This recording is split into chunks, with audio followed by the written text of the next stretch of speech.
If you were wondering whether or not you can use Evergreen fog on the outside of your home, I'm happy to tell you that yes.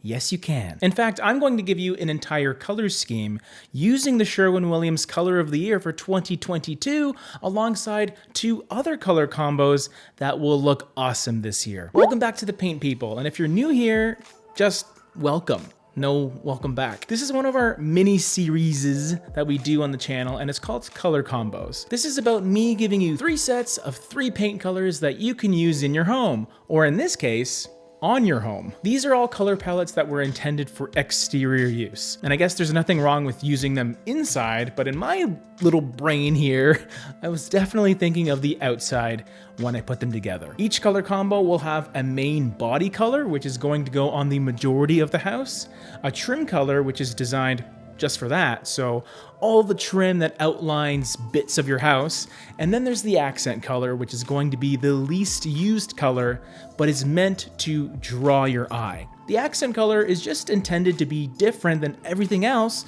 so that it becomes accentuated. Go figure. The best place and the easiest choice for an accent color is going to be on your front door, and maybe on some intricate shutters that you may have and you want to feature. Some people also use accent colors on garage doors, but I'm personally not a massive fan of that because there aren't a ton of garage doors that I really want to show off prominently, and that's exactly what accent colors tend to do. They're usually just big, boring squares or rectangles, and I'm more of a, I don't know, a trapezoid fan. I almost said rhombus, but I'm pretty sure that a square is a rhombus. Small brain. Let's get into these color combos, starting with the first main body color, and that is Granite Peak. Now, Granite Peak is an interesting one because you could interpret it as a really cool kind of slate gray type of coloration, and it's also visibly dark with a light reflectance value of 14. That's pretty low in the grand scheme of things, but you need to remember that when you use a color outside, especially on the body of a house, it's being illuminated by the biggest possible light source you can possibly have, so it will appear lighter outside than it might look inside. 14 is a really low LRV, so it's still going to have a lot of visible depth regardless, but just be reminded that a color you may thought was too dark inside may not be dark enough outside. Another thing to take note of is Granite Peak's undeniable coolness. I'm talking about color temperature, by the way. It's a cool color, but it's also a cool color. This color is definitely more bluey than gray-y to me, and that will only be accentuated by the sun's naturally cooler lighting. Even though the name might suggest otherwise, I don't really deem this as an earthy color like dark brown or taupe, which do have those warmer undertones like yellow, brown, and red.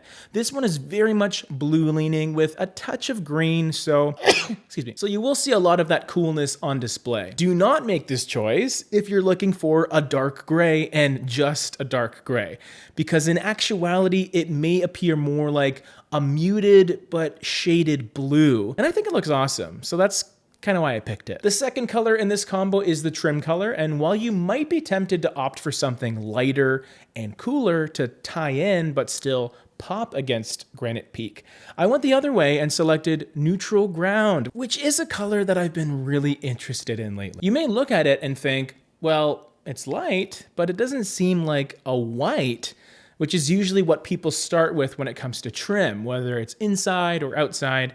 In fact, it kind of has a beigey feel to it. And you'd be totally right if you thought all these things, but that's sort of the point here. So the lightness of a color is represented by LRV, light reflectance value. A neutral ground is at a 70. It's a 0 to 100 percentage scale. The higher, the lighter.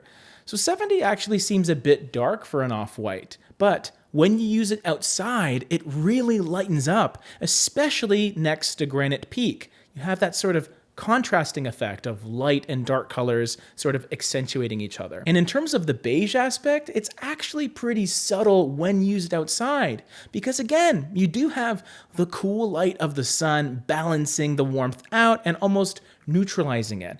And you also have to remember that neutral ground isn't just beige, it does have a little bit of that gray as well to help pacify its undertones a little bit. It's really meant to just be a safe, solid, slightly complementary trim color to help bring out a bit of that blue in Granite Peak. So already we have a fairly dynamic pairing here, although nothing I would call avant-garde that you would be very uncomfortable using. I wanted to keep this trend going with the accent color, something that can still stand out but not pull too much focus.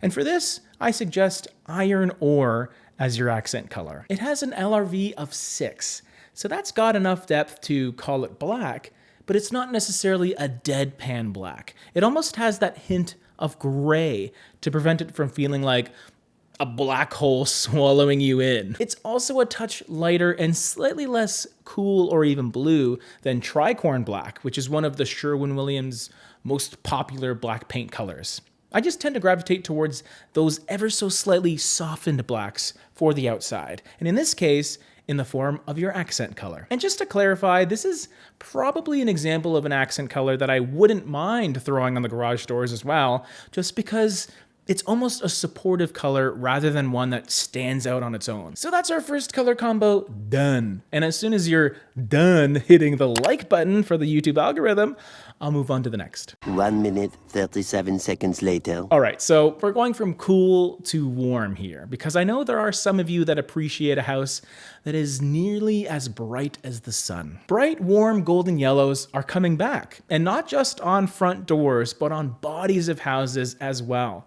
I chose Ambitious Amber as my second main color for the body of the house, and I did so because it's a yellow that is supported with a golden amber orange undertone. A pure, bright, vibrant yellow, on the other hand, it's extremely energetic, almost too much so in a lot of cases, and that's further going to be amplified by bright sunlight. But when you start to introduce just a touch of that little honey mustard that's mixed into Ambitious Amber, it softens it enough to make it a little bit easier on the eyes, and I mean a little bit. It also helps manage that cool sunlight, which can turn some other yellows a tiny bit greeny, which you may not want. This one will remain a bit warmer in the face of all that beautiful UV light and the visible light, because I think UV light is actually invisible, so that's a fun fact. For the corresponding trim color in this case, we have another very light neutral trim color, just like the last combo, although this one is a bit warmer and brighter. It's called Shell White, yet another paint color that I enjoy. Go figure. Why would I use colors that I hate in these things? What I enjoy about it is it does have a hint of an orange undertone in the background, which coordinates so perfectly with the amber color we just spoke about.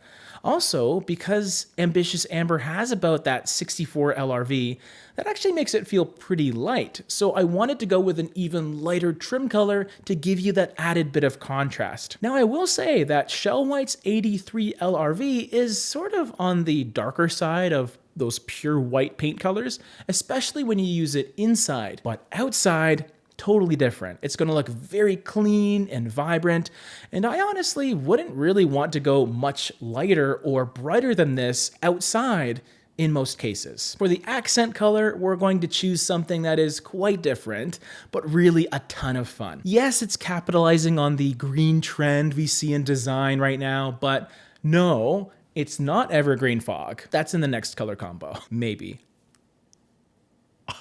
I'm so bad at winking. Only on camera though. This green is a bit more out there, kind of like me, which is awesome. It's called Verdigris, which is obviously based on the word verdigris, the patina that develops on brass and copper when it's exposed to air or salt water. But to my eyes, verdigris is coincidentally a little more green than the patina it was named after, which is a bit closer to turquoise. But it still has a nice little balance of a lot of green, a little bit of blue, and some black to shade the color ever so slightly. This is something that would look awesome on the front door, but would absolutely be overkill on your garage doors. So please don't do it. Leave those big garage door rhombuses alone. Don't paint them verdigris because it's just gonna be a lot. Don't say I didn't warn you, okay? Color combo number 3 is an interesting one for me. First of all, yes, spoiler alert, it does utilize the Sherwin-Williams color of the year, Evergreen Fog, so hooray for that. But this is a color palette that I really made to feel almost modular and interchangeable. We have 3 colors here, of course, but I can see each of them working on the main body of the house, or on the trim, or as accent colors, because they sort of sit within the neutral paint color realm, but are also simultaneously a bit different from one another. So yes, Evergreen Fog is the first color, which is a shaded, desaturated, deep green with an LRV of 30. And it tends to feel a little more silvery outside, which I think is a really cool effect. And it definitely has enough depth to carry itself as a paint color. It's not going to feel boring like some other lighter color alternatives, which can get washed out outside. So even though I put it in the main color slot in this little combo, like I said, this could also be your trim color or even your accent color if you wanted it to. The second color in this exterior color combo is peppercorn. So peppercorn is another one of my favorite off-black paint colors to use outside.